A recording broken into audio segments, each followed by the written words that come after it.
Big बाजार के साथ ऐसा तो क्या हुआ कि एक टाइम पे जहां लोगों की लंबी भीड़ लगी रहती थी और आज वही लोग बिग बाजार को बिकता हुआ देख रहे हैं। बिग बाजार ने ऐसा तो क्या किया कि वो आज पूरी तरह से फेल हो गया। ये सभी बातें जानने के लिए चलो आगे देखते हैं। ये बात है बिग बाजार के मालिक यानी किशोर बियानी की, जो अपने बिजनेस को लेकर बचपन से ही बड़े बड़े सपने देखते थे, क्योंकि वो भी एक बिजनेस फैमिली से थे। किशोर जी के दादा कपड़ों का बिजनेस करते थे और किशोर जी को भी बिजनेस करना था, और इसी वजह से उन्होंने एक खुद का स्टोर डिजाइन किया जिसमें सभी लोग एक छत के नीचे रहकर वहां पर सब कुछ खरीद सके। उन्होंने 1997 में पहले ही पेटालूस को उन्होंने एक रिटेल स्टोर में हिट बना दिया था, और फिर उन्होंने 2001 में बिग बाजार की स्थापना करी। उसने पहला स्टोर कोलकाता में खोला था और अगले 22 दिनों में 2 से अधिक स्टोर कोलकाता में खोल लिए थे, और एक ही साल के अंदर पूरे देश में 50 से अधिक स्टोर सक्सेसफुली ओपन कर लिए थे। और फिर ये बिग बाजार धीरे धीरे पूरे देश के अंदर फैलने लगा और 2009 आते तक उसने पूरे देश के अंदर 100 से अधिक स्टोर ओपन कर लिए थे।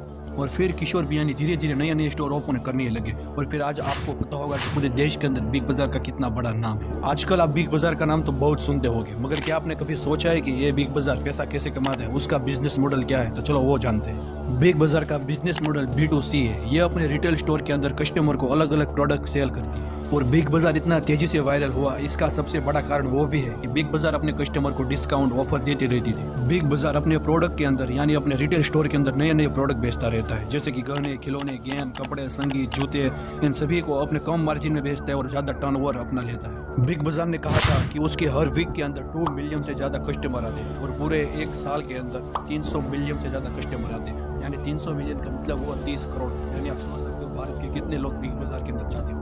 बट क्या आपको पता है कि ये बिग बाजार 2070 से कर्ज के अंदर डूबी हुई है और ये कंपनी पूरी तरह से फेल होने की कगार पर चली गई। बिग बाजार के उसके ऊपर ज्यादा कर्ज होने के कारण 2019 में उसके कई स्टोर बंद हो गए, और 2020 के अंदर कोविड-19 की वजह से उनके अंदर सेलर की यानी सेल्स एकदम डाउन हो गई, जिसकी वजह से उसका ज्यादा बहुत कर्ज हो गया था, और उसका इतना ज्यादा डेप्ट बढ़ गया था कि सभी जगह से कहने लगे कि हमारा कर्जा दो, और बिग बाजार उन सबको पैसा लौटा नहीं पा रही थी। तभी बिग बाजार ने उसकी ग्रुप यानी कि फ्यूचर ग्रुप को कहा था कि हमारी कंपनी को किसी रिलायंस इंडस्ट्री में बेच दो, और फिर उसकी दुआ मोटा भाई ने सुन ली, और मोटा भाई ने उसकी कंपनी को $3.36 बिलियन में खरीद ली, यानी कि इंडियन रुपए में देखे तो 24,713 करोड़ में मोटा भाई ने कंपनी खरीद ली थी। बट बिग बाजार को ऐसी तो क्या दिक्कत आ गई थी कि मोटा भाई यानी रिलायंस वालों को अपनी कंपनी बेचनी पड़ गई थी। बिग बाजार ने ऐसी तो क्या गलतियां कर दी जिसकी वजह से आज बिग बाजार पूरी तरह से फेल हो गए और मोटा भाई ने उसकी कंपनी खरीद ली, और उसके ऐसे क्या बिजनेस लेसन है जो हम अपने सीख कर अपने बिजनेस को आगे बढ़ा सकते हैं। ये सभी बातें जानने के लिए चलो आगे देखते हैं कि क्या रीजन थे जिसकी वजह से बिग बाजार फेल हो गए। बिग बाजार के फेल होने के कारण बहुत ज्यादा है, बट सबसे बड़ा कारण है वो है डेब्ट। अब कर्ज कहो या लोन। किशोर बियानी अपने बिग बाजार को तेजी से ग्रो करने के लिए वो बड़ी बड़ी जगह पर अपना स्टोर ओपन करने लगे, बट पैसे ना होने के कारण वो डेब्ट लेने लगे यानी लोन। वो यही रीजन था कि जिसकी वजह से बिग बाजार आज पूरी तरह से फेल होने की कगार पर है। वो अपना एक तरफ डेब्ट नहीं दे पा रहे थे और यहाँ पर दूसरी तरफ 30,000 एम्प्लॉय की सैलरी बाकी हुई थी, और यही कर्जा आज बिग बाजार का सबसे बड़ा कारण हुआ कि आज बिग बाजार इज फेल।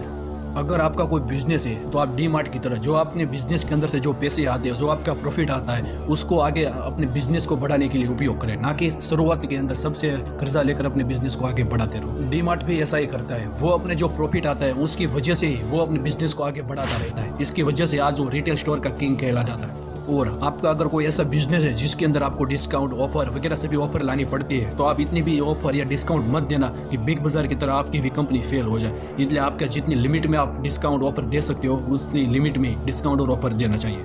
बस आज के वीडियो के लिए इतना ही। आई होप कि आपको ये वीडियो अच्छा लगा है। प्लीज अच्छा लगा है तो चैनल को यार सब्सक्राइब जरूर कर देना। हम ऐसे यहाँ पर बिजनेस के स्टडी वीडियो लाते रहते हैं, और अगला वीडियो किस कंपनी के केस स्टडी पर बनाओ यार मुझे कमेंट में जरूर बताना, मैं वीडियो जरूर बनाऊंगा। तो चलो मिलते हैं कल एक नए वीडियो के साथ। जय हिंद, वंदे मातरम।